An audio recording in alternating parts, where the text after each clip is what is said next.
Balance changes. Balance changes. Ladies and gentlemen, welcome back to another Clash Royale video. It is your host with the absolute least, your boy Solar Fury, and today we're back with another Clash Royale video. My voice just cracked a little bit, but that doesn't matter because I'm excited to be back with you guys today. For real, you would think that I would outgrow voice cracking, but I'm 17 and I still voice crack. I've been doing it for the past 5 years, and I really hope that it stops sometime soon. But yeah, everyone, it is time for your monthly show on the channel where I go over some balance changes that I think need to happen for the next season of Clash Royale. So we got season 16 of Clash Royale approaching very rapidly, actually. This video is being recorded on, what does that say, September 28th. So season 16 is actually coming around the corner and not too long. It should be coming around the corner next week. So we got to talk about some balance changes that need to happen for this season. So I just would like to throw out there that this is my opinion, some cards that I would like to see balanced, but I like to think that I represent a good portion of the community when I say these balance changes, because I'm not just basing it off of personal preference, even though this is my opinion, but I'm looking at stats, and I am going to show you guys some stats and back up the stats with reason why the cards should be balanced. I hope that at least some of that made sense, but if it didn't, let's go ahead and get right into the video.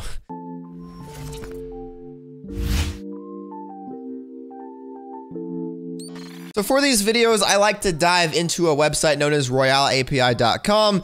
In my opinion, it is the best website for looking at all things Clash Royale, popular decks, popular cards, even popular players in the game. So be sure to check it out. A link will be in the description down below. So pretty much how this is going to work is I'm going to go over some cards that I want nerfed first, and then I'm going to talk about cards that I want buffed. And so I'm going to switch between some gameplay and the Royale API screen, so that way you guys have something to entertain you, I guess. But let's go ahead and start out with a card that I think pretty much everyone wants to see a nerf for. And ladies and gentlemen, that is going to be the musketeer. So we can see right here that the musketeer has a 38% usage rate and a 54% win rate. This is by far the best card in the entire game. Statistically, it's only worse than the fireball, but in terms of troops, the musketeer is the best in the entire game. The musketeer right now is literally in every single archetype in Clash Royale, and I can see why, because I've been playing a lot of decks recently that feature the musketeer, mainly some balloon cycle, and I see why so many people use it. It is such a strong card, and we're going to talk about another card on this list that it's paired with, but dang, the musketeer is unrivaled. For 4 elixir, it's a rare card, so it's not that bad to level up, and as a high damage output, its range is unreal. It can bait out a fireball. There's literally nothing wrong with the musketeer. It honestly is just about as perfect of a card in Clash Royale that you can get.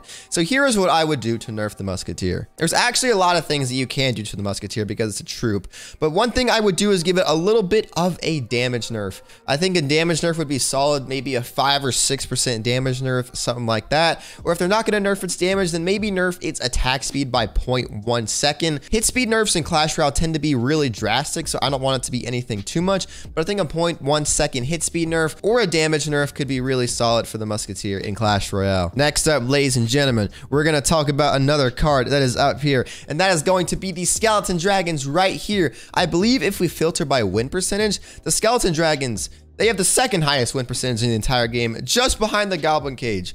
They are so dang strong right now. As you can see, they have a 32% usage rate, and this is after they got a damage nerf a couple months ago by 6%.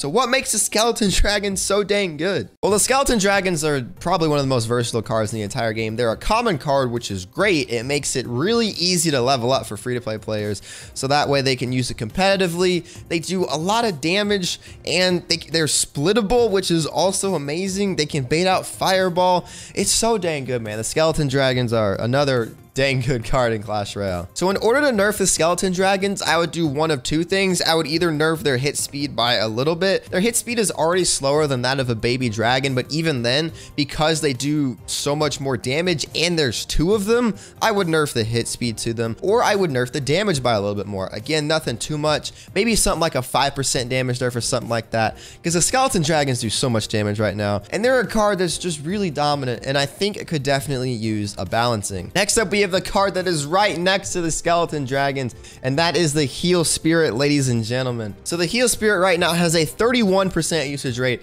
and a 56% win rate. And this is with the Heal Spirit receiving a nerf just last balance changes. It got a nerf to the radius of its overall heal, but it's still one of the best cards in the entire game. Now, if you ask me, I think the nerf to the Heal Spirit was actually somewhat underwhelming, to be honest, because they didn't target the primary issue of the Heal Spirit, and that is, in my opinion, how much the Heal Spirit actually heals. That thing can heal so much. That's why you also see the Heal Spirit paired with the Musketeer and the Skeleton Dragons a lot. Pretty much all these top cards go so well with each other. The Heal Spirit can almost heal a Musketeer up back to its full health, but it's down to a sliver of health. So with the Heal Spirit, again, I would do one of two things, but the thing that I would prioritize the most is changing the amount that it heals, because right now it heals way too much. Absolutely way too much. Or what I would do is I would change it so that way it doesn't do splash damage, but it's a single targeting unit. Or both of those. I think both of those could be really good as well. But either way, we gotta nerf the Heal Spirit. It is such a strong card. So there's another card that I want to talk about in terms of the nerfs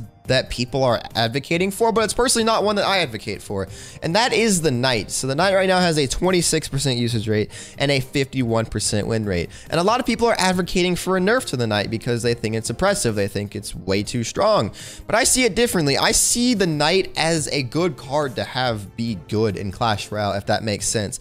It's 3 elixir, it's one of the first cards that you level up, it's like a mini tank, it really doesn't do that much damage, it has a very slow movement speed. And overall, I just don't see the Knight being broken. I think the Knight is honestly good where it is. The Knight is in somewhat of a similar situation to the Skeletons, which is right next to it, as a matter of fact.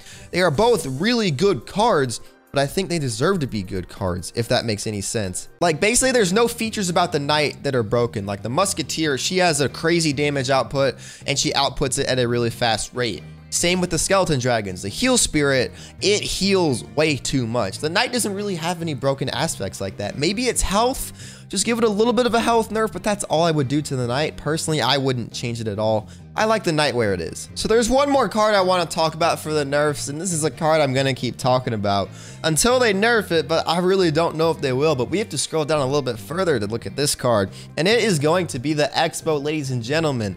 I've talked about the Expo so much in the past, I feel like a broken record at this point, but I'm going to keep bringing it up until Supercell nerfs the card. So right now, its stats are not staggering at all. It has a 5% use rate and a 51% win rate. Now, while its win rate is above average, the average card in Clash Royale has around a 47-48% win rate.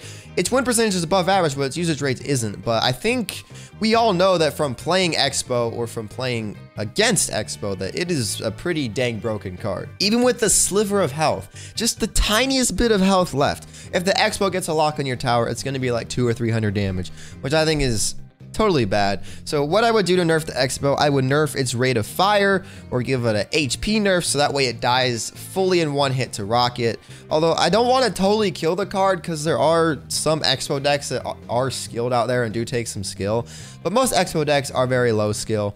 But I would just like to see something to the Expo to balance the card. Let me know down below how much you guys hate the Expo, because I have gone on record in the past to say that I really do not like this card at all. All right, so now I want to talk about some buffs that I actually want to see in Clash Royale. So the first one is going to be right here, and this may actually surprise some of you, but I would like to see a buff to the Valkyrie, ladies and gentlemen. So the Valkyrie now has a pretty decent win rate. It's at 5%, it's nothing too terrible, but its win rate is absolutely abysmal, 33%. Only 1 of 3 people who play games with the Valkyrie are winning. So here's what I want to happen to the Valkyrie. For the Valkyrie, I say you give it a tiny HP buff, something very, very small, or you increase its attack speed or its damage. Now, the main reason I want a buff for the Valkyrie is so that way it can balance out the Knight. I talked about the Knight a little bit earlier, but I don't want to see the Knight nerfed at all because I think the Knight is pretty balanced. But if we buff the Valkyrie, it's arguably an indirect nerf to the Knight because the Valkyrie is a card that can replace the Knight in a lot of situations. In a lot of bait decks, the Valkyrie does replace the Knight. So I'd like to see something to the Valkyrie, mainly to balance out the Knight, but also to make the Valkyrie a good card, because the Valkyrie is a fun card to use, in my opinion. And I just want to see her be good. Right now, like, the only viable splash damaging cards in Clash Royale are the Baby Dragon and the Skeleton Dragons. So why not have the Valkyrie be good, you know? All right, next up, we actually have another card that does splash damage that's on the ground, and that's going to be the Royal Ghost. So the Royal Ghost doesn't have bad stats. stats at all, but those stats pretty much only come from 2 decks in Clash Royale, and that's going to be the OG version of P.E.K.K.A. Bridge Spam, and occasionally, very, very rarely, you will see it used in some 3 Musketeers decks. So the Royal Ghost, I want it to be good because the Royal Ghost is a very fun card to use, and I think if we make it a little bit better by buffing its attack speed or its damage a little bit, then we can make it a better card. Maybe the Royal Ghost can get balanced to the point where it becomes a substitute for the Dark Prince, which is doing a little bit better. So if we could get the Royal Ghost up to the point where the Dark Prince is, or a little bit better than that, by balancing its hit speed or its damage or something like that, then I'd like to see that because I really like the Royal Ghost. And ladies and gentlemen, that brings us down to all of these cards, all of these problem cards in Clash Royale, all of them just chilling at the bottom. But out of all of these, really there's only one of them I want to see buffed, and that is going to be the Fire Spirits. They buffed the Fire Spirits, but did that really help them much? No, not at all. They still have a 1% usage rate and a very low win rate at 26%. So I want to see the Fire Spirits get another buff. To be honest, I don't know exactly what I want to see with the Fire Spirits, because if you buff the Fire Spirits too much, then that makes the Furnace a broken card, and we don't want the Furnace to be a broken card, because then that just brings back Royal Giant Furnace, which is a meta that I don't think any of us want to see. But the Fire Spirits, maybe they could rework them to the point where there's 4 of them, and you know, you can split them 2 and 2, but maybe nerf their base stats all a little bit just to make them more versatile, so that way you could have them connect on both lanes instead of just putting them all on one lane, or splitting them and having them connect only on one lane. Maybe something like that. But I want to see a buff to the Fire Spirits. I think they're a super cool card, and a card that I think deserves to be good. So yeah, to be honest, there's not really a lot of cards in Clash Royale that need to be buffed. I mean, looking at the middle cards in Clash Royale, pretty much ranging from like the Fisherman all the way down to like down here with like the 3 Musketeers, pretty much the majority of the cards in Clash Royale are viable, and I compliment the balancing team for doing so. Of course, there's still the decks that stick out like Royal Giant Cycle, Royal Hog decks, there's some graveyard decks, but for the most part, all cards in Clash Royale are viable, except for these problem cards at the bottom, and these cards up here are a little bit too strong, but you know, Clash Royale is doing a pretty good job at balancing cards. But yeah, gamers, I think that's going to be it for this video. I kind of realized when I was recording that I ended up staying on Royale API more than I wanted to, and showed less gameplay than I wanted to.